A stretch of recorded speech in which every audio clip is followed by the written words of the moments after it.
ಎಲ್ರಿಗೂ ನಮಸ್ಕಾರ. ನಾವು ಕುಡಿಯೋ ನೀರು, ಉಸಿರಾಡೋ ಗಾಳಿ, ಆಕಾಶದಲ್ಲಿರೋ ನಕ್ಷತ್ರಗಳು ಇದೆಲ್ಲ ಮೂಲತಃ ಯಾವ್ದ್ರಿಂದ ಆಗಿರ್ಬೋದು ಅಂತ ಯಾವತ್ತಾದ್ರೂ ಯೋಚನೆ ಬಂದಿದೆಯಾ? ಬನ್ನಿ, ನಮ್ಮ ಸುತ್ತಮುತ್ತ ಇರೋ ಈ ಇಡೀ ಪ್ರಪಂಚವನ್ನು ರೂಪಿಸಿರೋ ಆ ಒಂದು ಮೂಲಭೂತ ವಸ್ತು ಇದೆಯಲ್ಲ, ಅದರ ಹಿಂದಿನ ರಹಸ್ಯ ಏನು ಅಂತ ಇವತ್ತು ನೋಡೋಣ.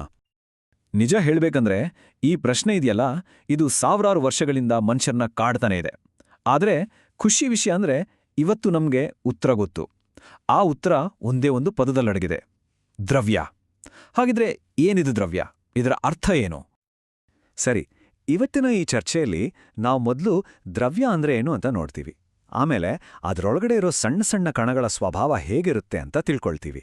ಅದಾದ್ಮೇಲೆ ಅದರ 3 ಸ್ಥಿತಿಗಳು, ಅವು ಹೇಗೆ ಬದಲಾಗುತ್ತೆ, ಮತ್ತೆ ಕೊನೆಗೆ ಬಟ್ಟೆ ಒಣಗೋದು, ನಮಗೆ ಬೆವತಾಗ ತಂಪಾಗೋದು, ಈ ಥರ ದಿನನಿತ್ಯ ನೋಡೋ ವಿಷಯಗಳ ಹಿಂದಿರೋ ಸೈನ್ಸ್ ಏನು ಅಂತ ಅರ್ಥ ಮಾಡ್ಕೊಳ್ಳೋಣ. ಹಾಗಿದ್ರೆ ಮೊದಲನೇ ವಿಷಯಕ್ಕೆ ಬರೋಣ. ದ್ರವ್ಯ ಅಂದ್ರೆ ಏನು? ನೋಡಿ, ವಿಜ್ಞಾನಿಗಳು ಈ ಪದವನ್ನ ಬಹಳ ಸಿಂಪಲ್ ಆಗಿ ಆದರೆ ಅಷ್ಟೇ ಪವರ್ಫುಲ್ ಆಗಿರೋ ಅರ್ಥದಲ್ಲಿ ಬಳಸ್ತಾರೆ. ಏನದು ಅಂತ ನೋಡೋಣ ಬನ್ನಿ. ತುಂಬಾ ಸರಳವಾಗಿ ಹೇಳೋದಾದ್ರೆ, ಯಾವುದಕ್ಕಾದ್ರೂ ಸ್ವಲ್ಪ ತೂಕ ಇದ್ರೆ ಮತ್ತೆ ಅದು ಸ್ವಲ್ಪ ಜಾಗವನ್ನ ತಗೊಂಡ್ರೆ ಅದನ್ನೇ ನಾವು ದ್ರವ್ಯ ಅಂತ ಕರೆಯೋದು. ಉದಾಹರಣೆಗೆ ಈ ಸ್ಕ್ರೀನ್, ಪಕ್ಕದಲ್ಲಿರೋ ಕುರ್ಚಿ. ಅಷ್ಟೇ ಯಾಕೆ, ಗಾಳಿ ಕೂಡ. ಹೌದು, ನಮಗೆ ಕಣ್ಣಿಗೆ ಕಾಣಿಸದೇ ಇದ್ರೂ ಗಾಳಿಗೂ ತೂಕ ಇದೆ, ಅದು ಕೂಡ ಜಾಗವನ್ನ ತಗೊಳುತ್ತೆ. ಸರಿ, ಇಲ್ಲೊಂದು ಇಂಟ್ರೆಸ್ಟಿಂಗ್ ಪ್ರಶ್ನೆ ಬರುತ್ತೆ. ಈಗ ಯೋಚನೆ ಮಾಡಿ, 1 ಲೋಟ ನೀರಿಗೆ 1 ಚಮಚ ಉಪ್ಪು ಹಾಕಿ ಕಲಸಿದ್ರೆ ಏನಾಗುತ್ತೆ? ಉಪ್ಪು ಮಾಯವಾಗ್ಬಿಡುತ್ತೆ ಅಲ್ವಾ? ಆದ್ರೆ ನೀರಿನ ಮಟ್ಟ ಮಾತ್ರ ಸ್ವಲ್ಪನೂ ಜಾಸ್ತಿ ಆಗೋದಿಲ್ಲ. ಹಾಗಿದ್ರೆ ಆ ಉಪ್ಪು ಎಲ್ಲಿಗೆ ಹೋಯಿತು? ಒಂದು ಕ್ಷಣ ಇದನ್ನ ಕಲ್ಪನೆ ಮಾಡ್ಕೊಳ್ಳಿ. 1 ಲೋಟ ನೀರಿದೆ, ಅದಕ್ಕೆ ಉಪ್ಪು ಹಾಕಿ ಕರಗಿಸ್ತಿದ್ದೀರಿ, ಉಪ್ಪು ಮಾಯವಾಯಿತು. ಇದೋಕೆ. ಆದ್ರೆ ಆಶ್ಚರ್ಯ ಅಂದ್ರೆ ನೀರಿನ ಮಟ್ಟ ಒಂದು ಚೂರು ಕೂಡ ಮೇಲೆ ಬರಲ್ಲ. ಇದರ ಅರ್ಥವಾದ್ರೂ ಏನು? ಉತ್ತರ ಇಲ್ಲೇ ಇದೆ ನೋಡಿ. ಆ ಉಪ್ಪು ಎಲ್ಲೋ ಹೋಗಿಲ್ಲ. ಅದರ ಪುಟ್ಪುಟ್ಟ ಕಣಗಳಿದೆಯಲ್ಲ, ಅವು ನೀರಿನ ಕಣಗಳ ಮಧ್ಯೆ ಇದ್ದ ಖಾಲಿ ಜಾಗದಲ್ಲಿ ಹೋಗಿ ಕೂತ್ಕೊಂಡಿವೆ. ಇದರಿಂದ ನಮಗೆ ಒಂದು ಅದ್ಭುತವಾದ ಸತ್ಯ ಗೊತ್ತಾಗತ್ತೆ.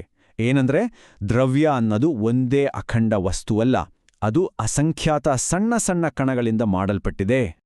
ಓಕೆ, ದ್ರವ್ಯ ಅಂದ್ರೆ ಕಣಗಳಿಂದ ಮಾಡಲ್ಪಟ್ಟಿದೆ ಅಂತ ಗೊತ್ತಾಯ್ತು. ಆದ್ರೆ ಆ ಕಣಗಳು ಎಷ್ಟು ಸಣ್ಣವು, ಅವುಗಳ ಗಾತ್ರ ಎಷ್ಟಿರ್ಬೋದು ಅಂತ ಊಹಿಸೋಕೆ ಟ್ರೈ ಮಾಡೋಣ ಬನ್ನಿ. ಈ ಪ್ರಯೋಗವನ್ನ ನೋಡಿ.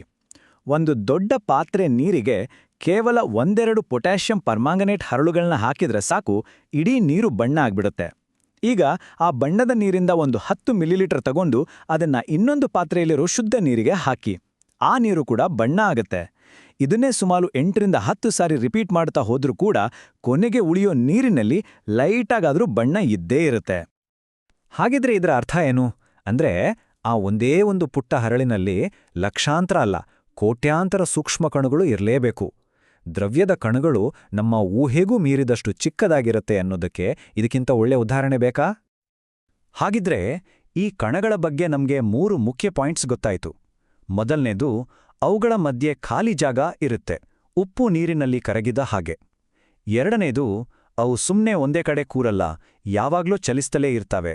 ಮತ್ತೆ ಮೂರನೇದು, ಅವು ಒಂದನ್ನೊಂದು ಒಂದು ಮ್ಯಾಗ್ನೆಟ್ ತರಹ ಆಕರ್ಷಣೆ ಮಾಡ್ತವೆ. ಈ 3 ಗುಣಗಳೇ ದ್ರವ್ಯದ ಬೇರೆ ಬೇರೆ ಸ್ಥಿತಿಗಳಿಗೆ ಕಾರಣವಾಗೋದು.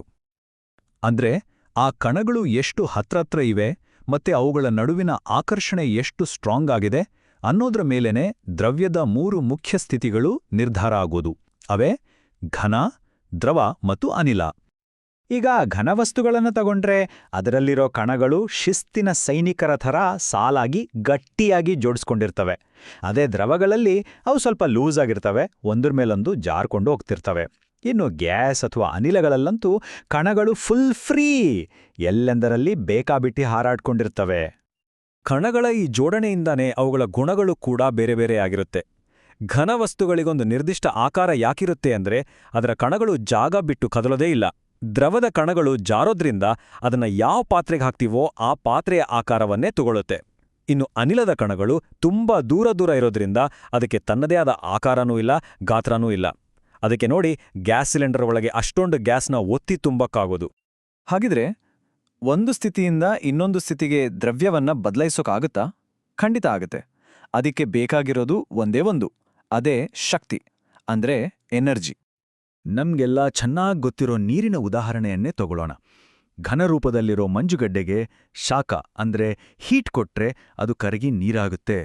ಅದೇ ನೀರನ್ನ ಇನ್ನೂ ಬಿಸಿ ಮಾಡಿದ್ರೆ ಅದು ಆವಿಯಾಗಿ ಅನಿಲ ಸ್ಥಿತಿಗೆ ಹೋಗುತ್ತೆ. ಇಲ್ಲಿ ಆಗೋದಿಷ್ಟೇ, ನಾವು ಕೊಡೋ ಹೀಟ್ ಎನರ್ಜಿ ಕಣಗಳನ್ನ ಒಂದರಿಂದ ಒಂದು ದೂರ ತಳ್ಳೋ ಕೆಲಸ ಮಾಡುತ್ತೆ. ಮಂಜುಗಡ್ಡೆ ಕರಗೋಕೆ ಶುರುವಾಗೋ ಆ ಪರ್ಟಿಕ್ಯುಲರ್ ಟೆಂಪ್ರೇಚರ್ ಇದೆಯಲ್ಲ, ಅದನ್ನ ದ್ರವಣ ಬಿಂದು ಅಥವಾ ಮೆಲ್ಟಿಂಗ್ ಪಾಯಿಂಟ್ ಅಂತ ಕರಿತೀವಿ. ಅದು ನಮ್ಗೆಲ್ಲ ಗೊತ್ತಿರೋ ಹಾಗೆ 0 ಡಿಗ್ರಿ ಸೆಲ್ಸಿಯಸ್. ಆದ್ರೆ ಇಲ್ಲೊಂದು ಸಣ್ಣ ಮ್ಯಾಜಿಕ್ ಇದೆ. ಆ ಮ್ಯಾಜಿಕ್ ಏನಪ್ಪಾ ಅಂದ್ರೆ, ಮಂಜುಗಡ್ಡೆ ಪೂರ್ತಿಯಾಗಿ ಕರಗಿ ನೀರಾಗೋವರೆಗೂ ಥರ್ಮೋಮೀಟರ್ನಲ್ಲಿ ಟೆಂಪರೇಚರ್ 0 ಡಿಗ್ರಿಯಿಂದ ಒಂದು ಚೂರು ಮೇಲೆ ಹೋಗಲ್ಲ. ಹಾಗಿದ್ರೆ ನಾವು ಕೊಡ್ತಿರೋ ಹೀಟ್ ಎಲ್ಲಿಗೆ ಹೋಗ್ತಿದೆ? ಅದು ಕಣಗಳ ನಡುವೆ ಇರೋ ಬಂಧವನ್ನ ಮುರಿಯೋಕೆ ಅಡಗಿ ಕೂರುತ್ತೆ. ಇದಕ್ಕೆ ಸೈನ್ಸ್ನಲ್ಲಿ ದ್ರವಣ ಗುಪ್ತೋಷ್ಣ ಅಥವಾ ಲೇಟೆಂಟ್ ಹೀಟ್ ಆಫ್ ಫ್ಯೂಷನ್ ಅಂತ ಕರೆಯೋದು. ಸೇಮ್ ಟು ಸೇಮ್ ಇದೇ ತರಹದ ಒಂದು ವಿದ್ಯಮಾನ ನೀರು ಕುದಿಯೋವಾಗಲೂ ನಡೆಯುತ್ತೆ. ನೀರು 100 ಡಿಗ್ರಿ ಸೆಲ್ಸಿಯಸ್ ತಲುಪಿದ್ಮೇಲೆ ಆ ಪಾತ್ರೆಯಲ್ಲಿರೋ ನೀರು ಪೂರ್ತಿಯಾಗಿ ಆವಿಯಾಗುವವರೆಗೂ ಟೆಂಪರೇಚರ್ 100 ಡಿಗ್ರಿಯಲ್ಲೇ ಸ್ಟಕ್ ಆಗಿರುತ್ತೆ. ಇಲ್ಲೂ ಕೂಡ ನಾವು ಕೊಡ್ತಿರೋ ಹೀಟ್ ಎನರ್ಜಿ ನೀರಿನ ಕಣಗಳನ್ನ ಸ್ವತಂತ್ರಗೊಳಿಸೋಕೆ ಅಡಗಿ ಕೂರುತ್ತೆ. ಆದ್ರೆ ಕೆಲವು ವಸ್ತುಗಳಿದಾವೆ, ಅವು ಈ ದ್ರವ ಸ್ಥಿತಿಯನ್ನ ಅಂದ್ರೆ ಲಿಕ್ವಿಡ್ ಸ್ಟೇಜನ್ನ ಪೂರ್ತಿಯಾಗಿ ಸ್ಕಿಪ್ ಮಾಡ್ಬಿಡ್ತವೆ. ಅವು ಘನದಿಂದ ನೇರವಾಗಿ ಅನಿಲವಾಗಿ ಬದಲಾಗ್ತವೆ. ಉದಾಹರಣೆಗೆ ಕರ್ಪೂರ ಅಥವಾ ಡ್ರೈ ಐಸ್. ಈ ಪ್ರಾಸೆಸ್ಗೆ ಉತ್ಪತನ ಅಥವಾ ಸಬ್ಲಿಮೇಷನ್ ಅಂತ ಹೆಸರು. ಸರಿ, ಕೊನೆಯದಾಗಿ ಈ ಎಲ್ಲಾ ಸೈನ್ಸ್ ನಮ್ಮ ದಿನನಿತ್ಯದ ಜೀವನದಲ್ಲಿ ಹೇಗೆ ಕೆಲಸ ಮಾಡುತ್ತೆ ಅಂತ ನೋಡೋಣ. ಒಂದು ಸಿಂಪಲ್ ಉದಾಹರಣೆ. ಒದ್ದೆ ಬಟ್ಟೆ ಹೇಗೆ ಒಣಗುತ್ತೆ? ನಮಗೆ ಬೆವುತಾಗ ತಂಪಾದ ಫೀಲ್ ಯಾಕೆ ಬರುತ್ತೆ? ಈ ಎರಡೂ ವಿದ್ಯಮಾನಗಳ ಹಿಂದಿರೋ ಕಾರಣ ಬಾಷ್ಪೀಕರಣ ಅಥವಾ ಇವ್ಯಾಪರೇಷನ್. ನೋಡಿ, ಇದು ಕುದಿಯೋದು ಅಂದ್ರೆ ಬಾಯ್ಲಿಂಗ್ಗಿಂತ ಬೇರೆ. ನೀರು ಕುದಿಯೋಕೆ 100 ಡಿಗ್ರಿ ಬೇಕೇ ಬೇಕು. ಆದರೆ ನೆಲದ ಮೇಲೆ ಬಿದ್ದಿರೋ ನೀರು ಯಾವುದೇ ಟೆಂಪರೇಚರಲ್ಲಿ ಆವಿಯಾಗುತ್ತೆ ಅಲ್ವಾ? ಇದು ದ್ರವದ ಮೇಲ್ಮೈಯಲ್ಲಿ ಯಾವಾಗ್ಲೂ ನಡೀತಾನೇ ಇರೋ ಒಂದು ಪ್ರಕ್ರಿಯೆ. ಈ ಬಾಷ್ಪೀಕರಣದ ಸ್ಪೀಡ್ 4 ವಿಷಯಗಳ ಮೇಲೆ ಡಿಪೆಂಡ್ ಆಗತ್ತೆ. ಒಂದು, ಸರ್ಫೇಸ್ ಏರಿಯಾ. ಅದಕ್ಕೆ ಬಟ್ಟೆಯನ್ನ ಅಗಲ ಮಾಡಿ ಹರಡಿದ್ರೆ ಬೇಗ ಒಣಗುತ್ತೆ. 2, ಟೆಂಪರೇಚರ್. ಬಿಸಿಲಿನಲ್ಲಿ ಬಟ್ಟೆ ಬೇಗ ಒಣಗುತ್ತಲ್ವಾ? 3, ಗಾಳಿಯ ವೇಗ. ಜೋರಾಗಿ ಗಾಳಿ ಬೀಸಿದ್ರೂ ಬಟ್ಟೆ ಬೇಗ ಒಣಗುತ್ತೆ. ಮತ್ತೆ 4ನೇದು, ಆರ್ದ್ರತೆ ಅಂದ್ರೆ ಹ್ಯುಮಿಡಿಟಿ. ಗಾಳಿಯಲ್ಲಿ ತೇವಾಂಶ ಕಡಿಮೆ ಇದ್ದಾಗ ಬಾಷ್ಪೀಕರಣ ತುಂಬಾ ಫಾಸ್ಟಾಗಿ ನಡೆಯುತ್ತೆ. ಹಾಗಿದ್ರೆ ನಮ್ಮ ಕೊನೆಯ ಪ್ರಶ್ನೆಗೆ ಬರೋಣ. ನಮ್ಗೆ ಬೆವತಾಗ ತಂಪಾದ ಅನುಭವ ಯಾಕಾಗುತ್ತೆ? ಉತ್ತರ ಸಿಂಪಲ್, ಬಾಷ್ಪೀಕರಣ. ನೋಡಿ, ನಮ್ಮ ಚರ್ಮದ ಮೇಲೆ ಇರೋ ಬೆವರು ಆವಿಯಾಗಬೇಕಾದ್ರೆ ಅದಕ್ಕೆ ಸ್ವಲ್ಪ ಶಕ್ತಿ ಬೇಕು. ಅಂದ್ರೆ ಅದೇ ಲೇಟೆಂಟ್ ಹೀಟ್. ಆ ಶಕ್ತಿಯನ್ನ ಅದು ನಮ್ಮ ದೇಹದಿಂದಾನೇ ತಗೊಳುತ್ತೆ. ನಮ್ಮ ದೇಹದಿಂದ ಶಾಖ ಹೊರಗೆ ಹೋದಾಗ ನಮಗೆ ತಂಪಾದ ಅನುಭವ ಆಗುತ್ತೆ. ಇದು ನಮ್ಮ ದೇಹದ ನ್ಯಾಚುರಲ್ ಕೂಲಿಂಗ್ ಸಿಸ್ಟಮ್ ಇದ್ದಾಗೆ.